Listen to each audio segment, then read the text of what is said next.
You're chained in a room that smells like rotting meat and your own fear.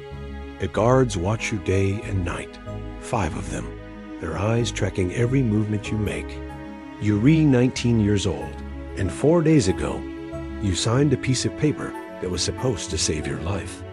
But here's what they didn't tell you when you scratched your mark onto that document. You didn't sign a confession. You signed your own execution warrant. They just needed you to hold the quill.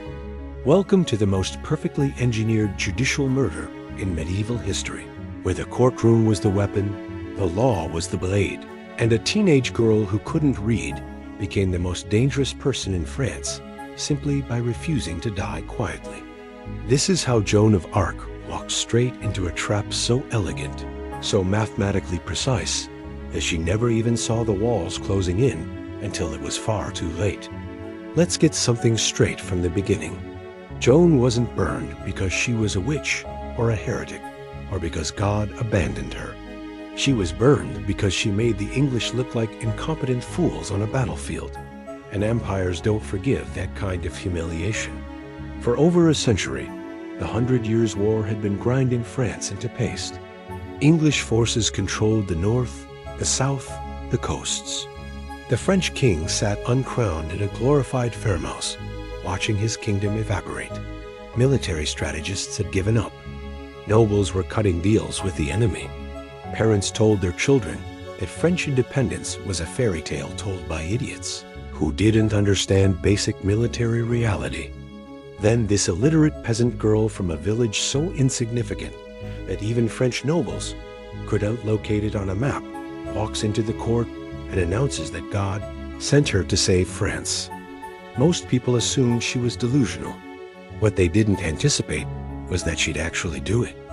Within months, Joan had broken the siege of Orleans, crowned Charles at Reims, and fundamentally rewritten what was considered militarily possible. She didn't win through superior tactics or brilliant strategy. She won because somehow, inexplicably, impossibly, soldiers who had given up on victory started believing they couldn't lose when she was leading them. The English realized very quickly that they couldn't beat her on a battlefield, so they decided to destroy her in a courtroom instead, because there's one place divine mandate doesn't matter: inside the architecture of theology and law. When Burgundian forces captured Joan in 1430, they sold her to the English for 10,000 livres. That's not ransom money. That's the price of purchasing an icon you need to publicly dismantle. The English weren't buying a prisoner of war. They were buying the living symbol of French resistance, and they intended to use her own mouth to destroy everything she represented. The trial that followed was a masterclass in legal brutality. 70 court sessions over months. Joan was held in chains in a military fortress, guarded constantly by English soldiers, denied the protection of nuns that church law required for female prisoners. The judges were handpicked for their English sympathies.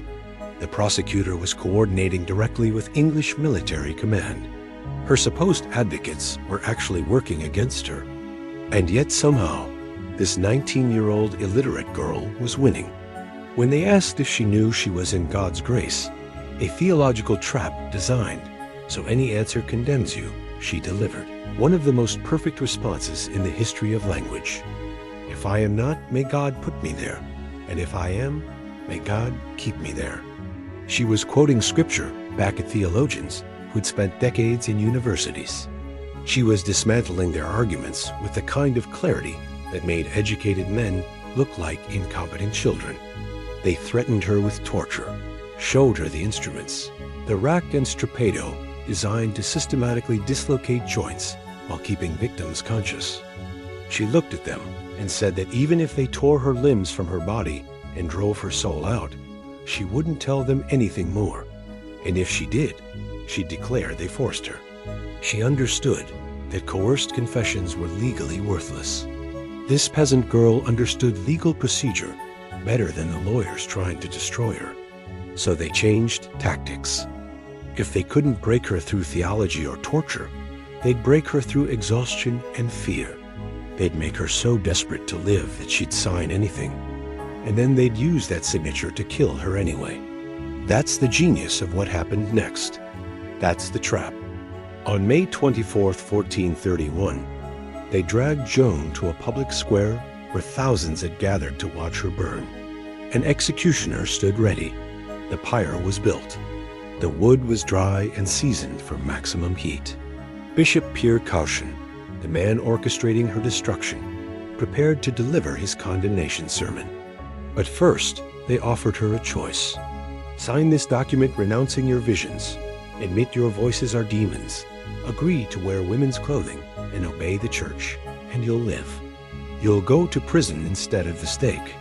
Joan looked at the fire, looked at the document, and signed. Later testimony would reveal that what she actually marked was just a few lines.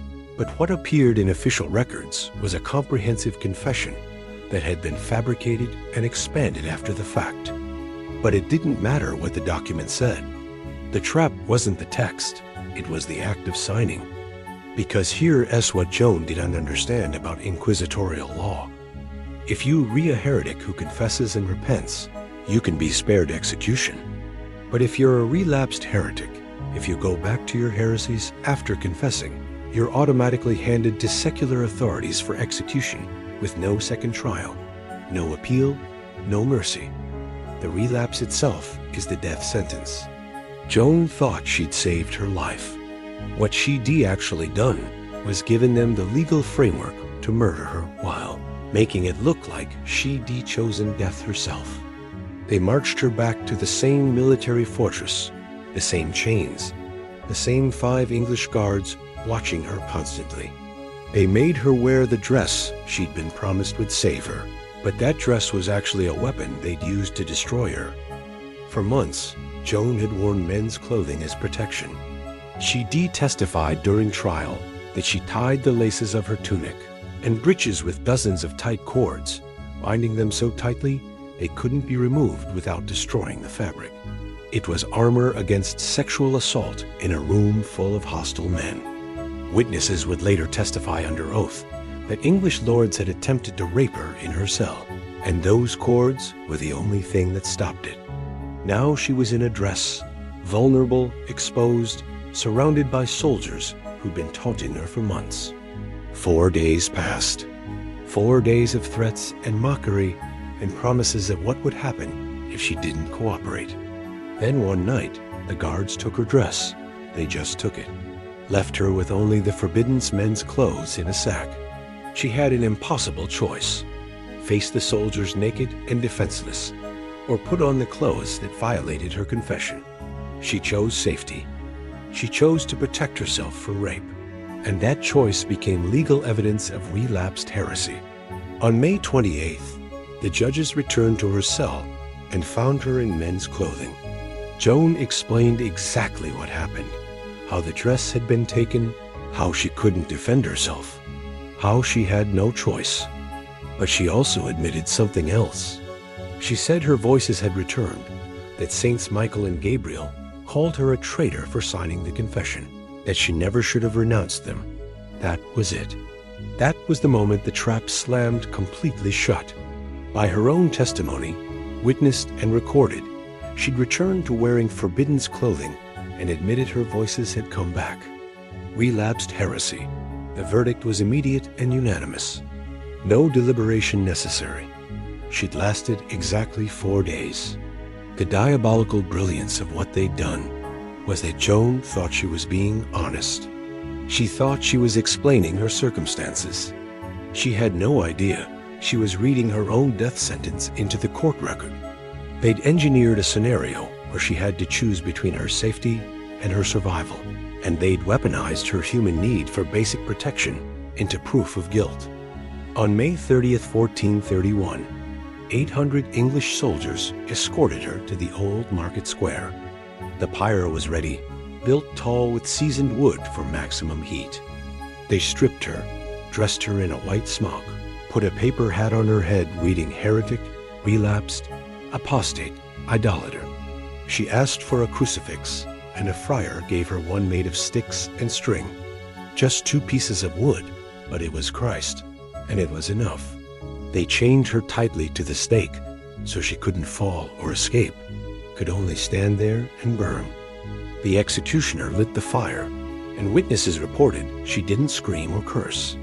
Instead, she called out to Bishop Caution, "I die through you." Not an accusation, just a statement of fact, her final testimony to truth, even as flames consumed her. Then she asked someone to hold the crucifix high, so it would be the last thing she saw, and as smoke grew thick and heat became unbearable, witnesses heard her voice above the roaring flames crying out over and over, "Jesus, Jesus, Jesus." The name repeated like a prayer, like the only true thing left in a world that had become entirely corrupted. An English secretary, who'd been part of the trial machinery, watched her burn and reportedly cried out, "We are lost, for we have burned a saint." They burned her body completely, raked back the coals to show the crowd her remains as proof she was dead, then burned it again and again until only ash remained. They threw what little was left into the river, trying to ensure not even her bones could become relics. They wanted her utterly erased. 25 years later, over 100 witnesses testified under oath that the entire trial had been fraudulent, that her confession was manufactured, that her imprisonment violated church law, that guards had systematically abused her and deliberately taken her dress to force her into an impossible choice. The rehabilitation trial declared the original verdict complete corruption. Joan's name was cleared. Within a century, she was canonized as a saint. But here's what should terrify you. Joan didn't die because she was weak or wrong. She died because she trusted that law would protect her.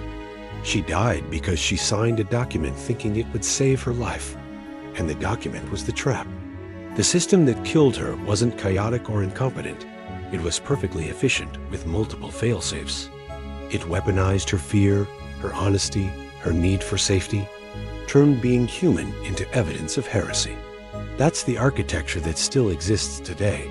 Different scaffolds, but same design, where defending yourself looks like aggression, where asking for protection becomes proof of guilt, where transparency equals incrimination. Joan of Arc saved a kingdom and was destroyed by the system that claimed to protect truth. And that echo from 1431 should absolutely terrify you.